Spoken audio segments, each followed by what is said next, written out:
2024-এ এমন খেলা খেলবো আর খেলাটা বাংলা থেকেই তৈরি হবে।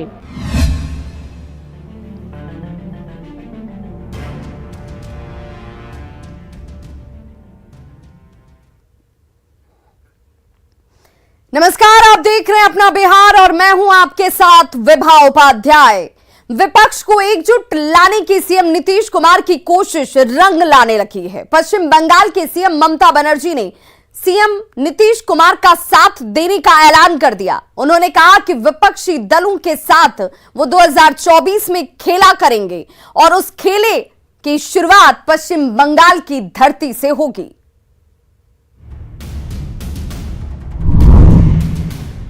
2024-এ এমন খেলা খেলবো আর খেলাটা বাংলা থেকেই তৈরি হবে।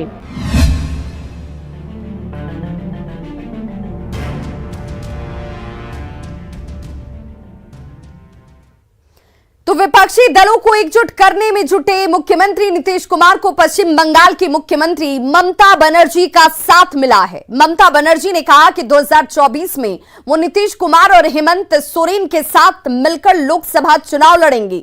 उन्होंने यहां तक दावा किया कि बिहार और झारखंड के साथ दूसरे राज्यों में भी विपक्ष को एकजुट किया जाएगा।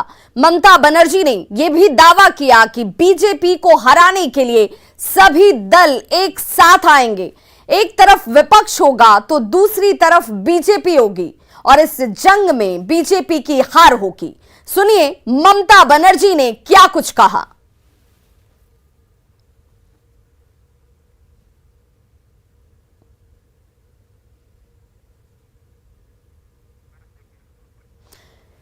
तो 2024 में खेला होबे, ममता बनर्जी ये कह रही हैं। और मुख्यमंत्री नीतीश कुमार की तरफ से जब 3 दिनों की यात्रा की गई दिल्ली की, तो वहां राहुल गांधी के साथ मुलाकात होती है और मुलाकातों का सिलसिला आगे बढ़ता चला गया, जिसमें अखिलेश यादव, हेमंत सोरेन, ओपी चौटाला, सीताराम येचुरी, अरविंद केजरीवाल, इन तमाम लोगों के साथ उन्होंने मुलाकात की।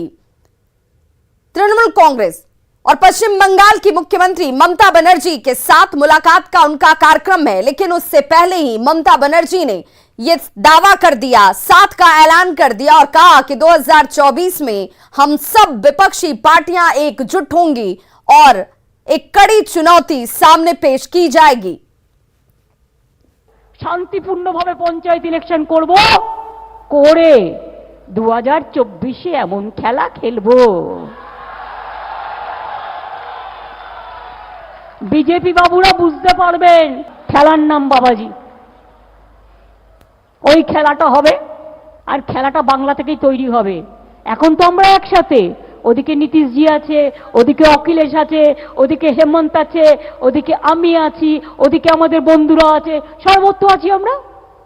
সব এক হয়ে যাবে দেখবেন। আর 275 না 80 আর 300 নিয়ে গর্ব করে বেড়াচ্ছে। তো রাজীব গান্ধীর সময় 400 ছিল, তাও ধরে রাখতে পারেনি। আর এদের 300-র কাছাকাছি আছে। তো এই যে আমি 5টা রাজ্যের কথা বললাম, এখানে 100টা ঘ্যাচাংফু। এটা কোত্থেকে সরকার?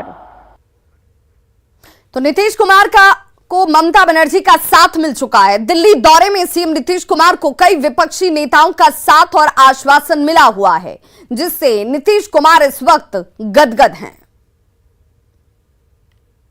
नरेंद्र मोदी का कोई विकल्प नहीं है। पता चलेगा, प्रधानमंत्री जी आज राष्ट्रपति का नाम चेंज कर रहे हैं, वो तो पता ही चलेगा समय पर। तो ममता बनर्जी ने क्या कहा उसे समझना जरूरी है। ममता बनर्जी ने कहा 2024 में हम एक खेल खेलेंगे जो बंगाल से शुरू होगा, यानी ये खेला बंगाल की धरती से शुरू होगा। हेमंत, अखिलेश, नीतीश, मैं और अन्य दोस्त तब एकजुट होंगे, फिर वे सरकार कैसे बनाएंगे यह भी उन्होंने सवालों के तौर पर लाकर खड़ा कर दिया। बीजेपी सरकार की कोई जरूरत नहीं है, यहां तक कह दिया ममता बनर्जी ने। आगे उन्होंने कहा कि मैं नीतीश कुमार, हेमंत सोरेन और कई अन्य लोग 2024 में एक साथ होंगे। सभी विपक्षी दल बीजेपी को हराने के लिए एक साथ आएंगे, हाथ मिलाएंगे। एक तरफ हम सब होंगे तो दूसरी तरफ सिर्फ बीजेपी होगी। बीजेपी का 300 सीटों का अहंकार उसकी नियति होगी। 2024 में खेला होबे ममता बनर्जी ने ये लाइन कहते हुए सीधे तौर पर एक मजबूत चुनौती की तरफ इशारा कर दिया। उन्होंने कहा कि बीजेपी को लगता है कि वो हमें सीबीआई और ईडी से डरा सकती है, लेकिन जितना अधिक वे लोग इस तरह के हथकंडे अपनाएंगे उतना ही अगले साल के पंचायत चुनाव और 2024 के लोकसभा चुनाव में हार के करीब जाएंगे। ममता के साथ का महागठबंधन ने स्वागत किया है तो बीजेपी ने कहा कि भ्रष्टाचारी सब एकजुट हो रहे हैं। कल ही बंगाल की मुख्यमंत्री ममता बनर्जी जी ने साफ शब्दों में कहा, बंगाल हो, झारखंड और बिहार या यूपी हो, सब लोग लामबंद होकर करके 24 से भारतीय जनता पार्टी को हम लोग पटकनियां देंगे। 14 वाले 24 में नहीं आएंगे, ये तो साफ साफ दिख रहा है कि जो भी एनडीए के घटक मजबूत दल थे सहयोगी के रूप में, उस सबको धीरे धीरे भारतीय जनता पार्टी ने एलिमिनेट किया है। और ये भी जो ममता जी ने कहा है कि अगर अधिकांश विपक्षी पार्टियां एकजुट हो जाती हैं तो ये स्वाभाविक रूप से अगले चुनाव में भाजपा से भारी पड़ेगी। और आप नजर घुमा के देख लीजिए अलग अलग प्रदेशों में, बिहार हो, बंगाल हो, तेलंगाना हो, आंध्रा हो, तमिलनाडु हो, तो स्पष्ट है कि भाजपा की स्थिति 2024 के चुनाव में अच्छी नहीं है। इस देश में स्पष्ट रूप से दो राजनीतिक धुरियां हैं। एक धुरी है जो भाजपा और संघ के साथ की धुरी है और दूसरी धुरी है विपक्ष की धुरी, जिसमें कांग्रेस का समर्थन है, कांग्रेस उसके सेंटर में है। नीतीश कुमार जी इसी विपक्ष की धुरी को एक करने की मुहिम में लगे हुए हैं और भाजपा की अधिनायकवादी और तानाशाही नीति काफी है इस रीजन के लिए कि ममता जी जैसे क्षत्रप विपक्ष की एकता में नीतीश कुमार की मुहिम में साथ आए। ममता दीदी को भी तय करना चाहिए कि बंगाल की राजनीति करेंगे या राष्ट्रीय राजनीति में दिल्ली बैठेंगे। दूसरी बात एक और तय करनी चाहिए कि क्या वो स्वयं नेता होंगी या बिहार के मुख्यमंत्री माननीय नीतीश कुमार जी को अपना नेता मानेंगी। तब तो ये फैसला हो सकता है कि विरोध की राजनीति कितनी प्रबल होगी, कितनी मजबूत होगी, कितनी सशक्त होगी। मैं ये पूछना चाहूंगा कि ममता बनर्जी और उनके सहयोगी बंगाल में करोड़ों करोड़ रुपए घोटाले के आरोपी हैं। विगत दिनों में देश की जनता ने देखा है कि उनके एक मंत्री के पास से कितने करोड़ रुपया बरामद हुए। और वही उदाहरण हेमंत सोरेन जी ने पेश किया। हेमंत सोरेन जी के साथ में पिछले बार जो माइनिंग घोटाले को लेकर जो छापामारी हुई और जो करोड़ों करोड़ रुपया वहां झारखंड में बरामद, और उसके बाद तीसरे सहयोगी जो नीतीश कुमार जी के बात में कर रहे हैं, तो नीतीश कुमार जी जिस तरह से अपने बड़े भाई के साथ गलवहियां लगाकर चल रहे हैं और जिन्होंने सीरीज में घोटालों को अंजाम दिया है, तो बहुत अच्छी बात है। देश की जनता को विकल्प देने के लिए ममता बनर्जी ने जो गठबंधन का रास्ता चुना है अपने पड़ोसी राज्यों में, तो उनको मुबारक हो। तो नीतीश कुमार पहले पूरे विपक्ष को एकजुट करने पर जुटे, अब ममता जुट गई हैं। वो कह रही हैं कि बंगाल से खेला की शुरुआत होगी, लेकिन सवाल यही है कि खेल के सेंटर में आखिर होगा कौन? नीतीश, ममता या राहुल सेंटर में होंगे? क्या कोई और इस फ्रंट की अगुवाई करेगा? मेन फ्रंट बना तो सेंटर का क्या होगा? राहुल केंद्र में होंगे तो बाकी लोगों का क्या होगा? क्या बाकी लोग राहुल के साथ आएंगे? कई क्षेत्रीय दलों को कांग्रेस से परहेज है। तमाम क्षेत्रीय दलों की अपनी अपनी महत्वाकांक्षाएं हैं। दिल्ली में आपका सीधे कांग्रेस से फाइट है, तेलंगाना में टीआरएस की कांग्रेस से लड़ाई है। पश्चिम बंगाल का जिक्र करें तो पश्चिम बंगाल में तृणमूल का मुकाबला कांग्रेस से सीधे तौर पर है। ये तीनों दल कांग्रेस के साथ आएंगे, इसकी संभावना कम नजर आती है। ऐसी स्थिति में विपक्षी एकता दो ध्रुवों में बंट सकती है। मेन फ्रंट और थर्ड फ्रंट का झगड़ा बढ़ सकता है। थर्ड फ्रंट और मेन फ्रंट में भी मुकाबला हो सकता है। अगर विपक्ष लड़ेगा तो फायदा बीजेपी को होगा।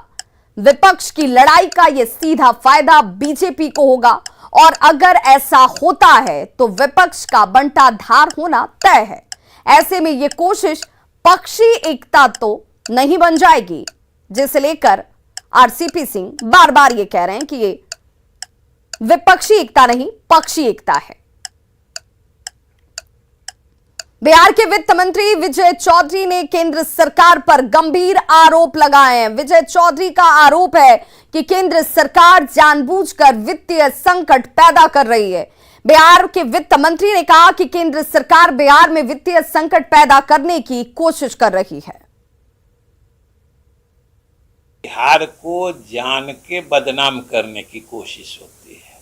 हाँ, एक बात जरूर है कि केंद्र सरकार द्वारा जानबूझकर बिहार में वित्तीय संकट पैदा करने की कोशिश की जा रही है और ये सिर्फ आपको एक आंकड़े से पता चल कि केंद्र सरकार ने 8,500 करोड़ में से मात्र 3,500 यानी 3,550 करोड़ रुपए दिया और बाकी के 10,500 करोड़ से रुपए से अधिक राज्य सरकार ने अपने संसाधन से। तो एक तरफ वित्त मंत्री विजय चौधरी ने केंद्र सरकार के ऊपर गंभीर आरोप लगा दिया, तो वहीं पूर्व वित्त मंत्री और बीजेपी नेता तारकिशोर प्रसाद ने इन आरोपों को सिरे से खारिज कर दिया और कहा कि बिहार सरकार राशि खर्च ही नहीं कर पा रही। विजय चौधरी का यह आरोप बिल्कुल और सरासर निराधार है। वित्त मंत्री श्री विजय कुमार चौधरी जी का यह आरोप सरासर निराधार है। मैं भी वित्त मंत्री रहा हूं, ठीक है, 15 दिन 1 महीने का विलंब हो सकता है, लेकिन राशि नियमित तौर पर भारत सरकार भेजती रही है और बिहार में तो जल आपूर्ति के लिए भारत सरकार लगातार राशि भेजी है, लेकिन बिहार सरकार ने और माननीय मुख्यमंत्री जी ने उसे वापस किया है। बिहार सरकार ने कई ऐसी योजनाएं हैं जिसके लिए राशि केंद्र ने भेजी है, लेकिन उस राशि का उपयोग बिहार सरकार ने नहीं की है। खबर बेहटा से, जहां पत्नी से छेड़खानी का विरोध करने पर भाई ने छोटे भाई की गला दबाकर हत्या कर दी। घटना से पूरे इलाके में सनसनी फैल गई। मृतक की पहचान महेश कुमार के रूप में की गई और बताया जा रहा है कि आरोपी वार्ड सदस्य भाई अपने छोटे भाई के घर जबरदस्ती घुस गया और उसकी पत्नी को देखकर उसके साथ छेड़खानी करने लगता है। जब छोटे भाई ने इसका विरोध किया तो गला दबाकर उसकी हत्या कर दी गई और मौके से फरार हो गया। घटना बेहटा थाना क्षेत्र के इटवा दोघड़ा गांव की है। सुता रहे अब कबाड़ी पीटा है, पीट ले दाम ना खोलित रहे, धक्का मार के घुस के हमरा से तो ये पे उठ के कान तड़ेंगे मन मांगी के काय कह रहा है वही कहती को भी मारा बेटे। कौन मारा है? क्या नाम है? क्या मारा है? नाम है। अच्छा। बड़ी खबर पटना से आ रही है, जहां पर गाड़ी की टक्कर से गैस वेंडर की मौत हो गई है। निजी स्कूल की गाड़ी चला रही थी महिला। जो बड़ी खबर इस वक्त सामने आ रही है, हादसे में एक अन्य शख्स घायल भी हुआ है। राजीव नगर इलाके की यह घटना है, जहां स्कूल की गाड़ी चला रही एक महिला, बताया जा रहा है कि यह गाड़ी महिला की तरफ से चलाया जा रहा था। हादसे में एक व्यक्ति घायल भी हुआ है, जिसे राजीव नगर इलाके में इस घटना के बाद से अफरा तफरी देखी गई।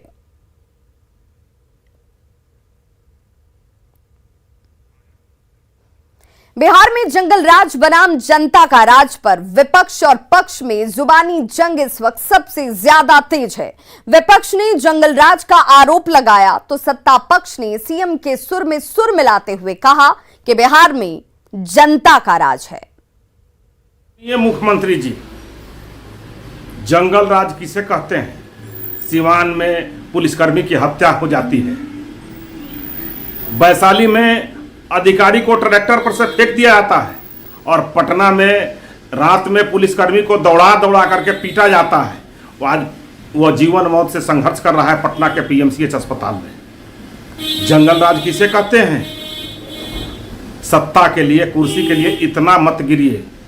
देखिए, बिहार भाजपा के लोग अपनी ही पार्टी के नेता अमित शाह जी को झूठा साबित करने में जुटे हुए हैं।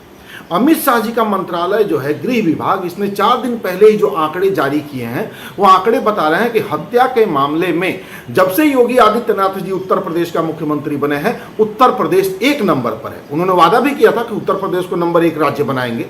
इसी तरह बलात्कार के मामले में मध्य प्रदेश, जहां भाजपा की सरकार है, शिवराज सिंह चौहान जी मुख्यमंत्री हैं, नंबर 1 पर लगातार बना हुआ है। यहाँ पर जनता का राज है, कानून का राज है, जंगल राज नहीं है। विपक्ष एक परसेप्शन बनाने की राष्ट्रीय स्तर पर एक प्रयास कर रहा है बिहार की छवि को खराब करने के लिए। जो लोग इस विषय पे बोल रहे हैं, क्या उनकी ये पात्रता है बोलने के लिए? बीजेपी वाले जितना जंगल राज का कैसेट बजाएंगे उतना ही उनको नुकसान होगा और जनता बीजेपी को ऐसा जंगल में भेजेगी कि फिर बीजेपी का नामो निशान खत्म हो जाएगा। बिहार में शराबबंदी को लेकर उत्पाद विभाग एक्शन मोड में है। शराब कारोबारियों और शराब के शौकीनों पर शिकंजा कसने के लिए मद्य निषेध विभाग ने विशेष छापेमारी अभियान शुरू की, जिसके तहत मधुबनी जिले के अलग अलग इलाकों से 6 शराब तस्करों के साथ 69 पियक्कड़ों को गिरफ्तार किया गया, जबकि नवादा में अलग अलग जगहों से 112 लोग गिरफ्त में लिए गए। शराब के नशे में 80 लोगों की गिरफ्तारी की गई। वहीं शराब के साथ 32 लोग गिरफ्तार हुए। वहीं उत्पाद विभाग का कहना है कि शराबबंदी कानून का माहौल उड़ाने वालों के खिलाफ विशेष छापेमारी अभियान आगे भी लगातार जारी रहेगा। चलाया गया है मुख्यालय के निर्देश पर। जिला के विभिन्न क्षेत्रों में छापामारी की गई है सुबह से लेकर रात तक, जिसमें 112 व्यक्ति गिरफ्तार हुए हैं। उसमें 80 पीने वाले हैं और 32 बेचने वाले हैं। इस तरह की कार्रवाई विशेष कर करके आने वाले पर्व को देख कर करके तेज किया गया है। बिहार में शराबबंदी कानून लागू है, इसके बावजूद न तो शराब की तस्करी पर ब्रेक लग पा रहा है और न ही शराब के शौकीनों में कानून का खौफ नजर आ रहा है। मधुबनी जिले की बात की जाए तो यहां शराब कारोबारियों और शराब के शौकीनों पर शिकंजा कसने के लिए मद्य निषेध विभाग ने जिले भर में विशेष छापेमारी अभियान शुरू किया और इसी के तहत अलग अलग इलाकों से देखिए 6 शराब तस्कर समेत 69 पियक्कड़ों की गिरफ्तारी सुनिश्चित की गई। मद्य निषेध विभाग ये कह रहा है कि शराबबंदी कानून का माहौल उड़ाने वालों के खिलाफ ये अभियान लगातार जारी रहेगा। अगली खबर हाजीपुर के महनार से, जहां शराबबंदी की जमकर धज्जियां उड़ाई गई। महनार अनुमंडल कार्यालय से कुछ ही दूरी पर जमकर शराब की पार्टी होती रही, लेकिन पुलिस को डायल 112 की घंटी की आवाज भी सुनाई नहीं दी। रात भर शोर शराबी ने आसपास के लोगों का जीना मुहाल कर दिया, लेकिन क्या मजाल कि पुलिस वालों की कान पर जूं रेंग जाए। छत पर बोतलों की ढेर पड़ी हुई थी। शराबी फरार हो गए, लेकिन वहीं पर एक शख्स शराब के नशे में बेसुध पड़ा हुआ मिला, जिससे सुबह पहुंची पुलिस ने कानूनी कार्रवाई और मेडिकल जांच की बात कहकर अपने साथ ले गई।